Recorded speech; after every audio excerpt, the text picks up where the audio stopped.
Thanks, buddy.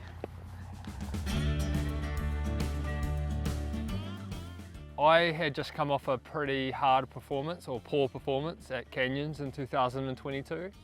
I was just basically feed up in Las Vegas at a casino resort place somewhere, cheap one, and I didn't really know what I was doing. So then we actually have a mutual friend by the name of Scotty Hawker from New Zealand, and he messaged Hayden and said that I was over here, and Hayden reached out to me saying, hey Dan, you don't know me, but I'm a trail runner from Cedar City, just up the road, 2 hours up the road from Las Vegas. And yeah, it came from there really. He sent a message out, do you want to come up do some training? And I said, yeah, I got no other plans.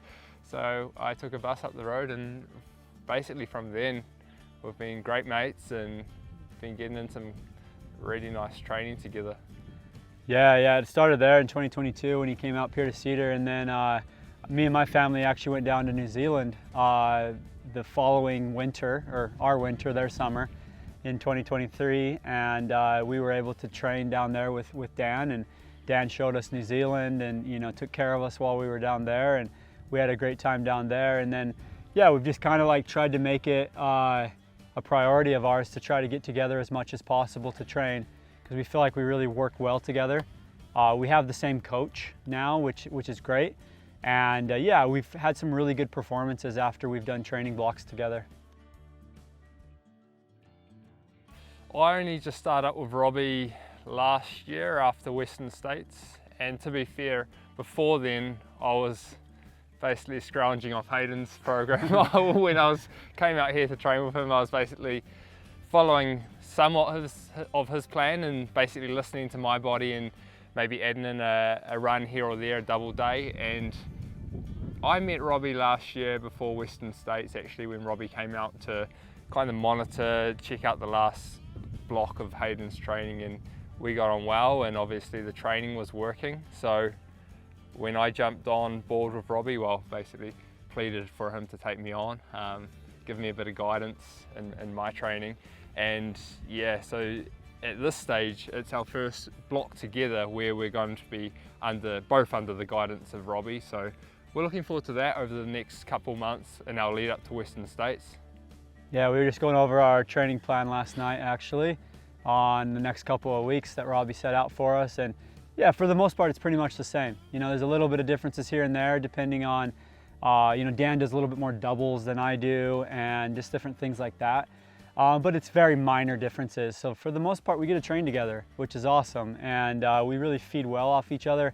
And I think the most important thing too, like with a training partner and what I see with Dan is not only are we like really good at like running together and training together, but we're good friends, outside of running and training, and we have a lot of very similar interests, and so it's really awesome to have that where like you're not just talking about running all the time.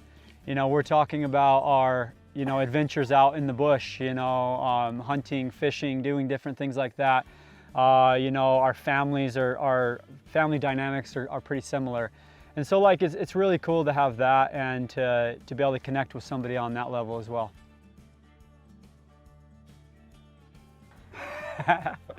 I'll probably raise my hand on that one. I'm probably more likely to push the pace. I think Dan's definitely a little bit more smarter with how he trains. He definitely tells me to hold back sometimes, but it's actually perfect because I'm coming off kind of a big injury. And so right now, Dan's definitely fitter than I am right now. And so like, I can't push the pace right now. So now I'm the one being like, yo, Dan, hold back a little bit, man. Like, let me work up to you. And so I think we're in a really good spot right now working together. And it's just communication, right? With any like relationship and even like a training relationship, you need to have communication. And so we talk together about it and we're able to sort it out. So.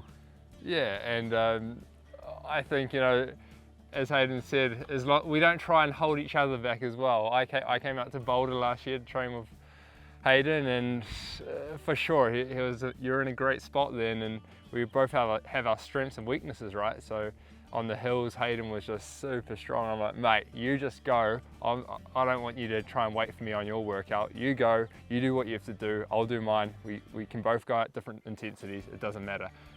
We can train on our long runs together, our easy runs together, and if it differs slightly on certain workouts, that's cool. We don't have, yeah, we're competitive, but we leave the competition for race day. Yeah, we put our egos down and we just make sure that like during training, we don't have those egos. But on race day, you know, we're definitely competitive. We want to beat each other and we want to get the best out of each other, and I think that's really important as well. We've got a good enough relationship now. As I said, we've known each other for a good couple of years.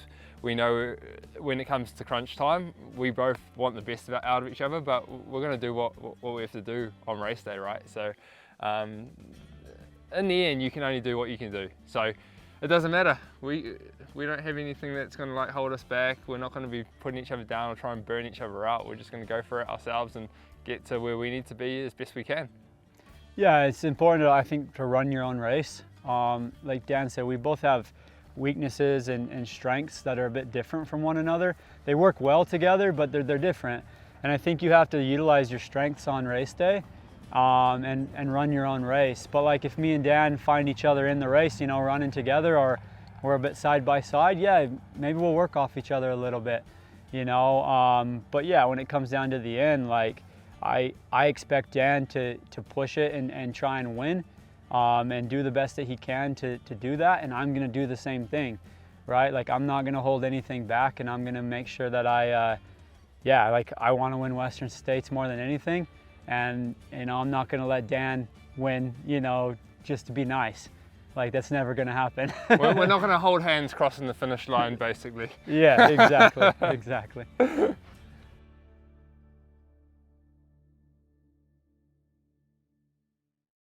I need to sit a little higher so I look taller than you, bro. You are on the higher side, mate. Can you understand him? Better than you, bro. Better than you, man.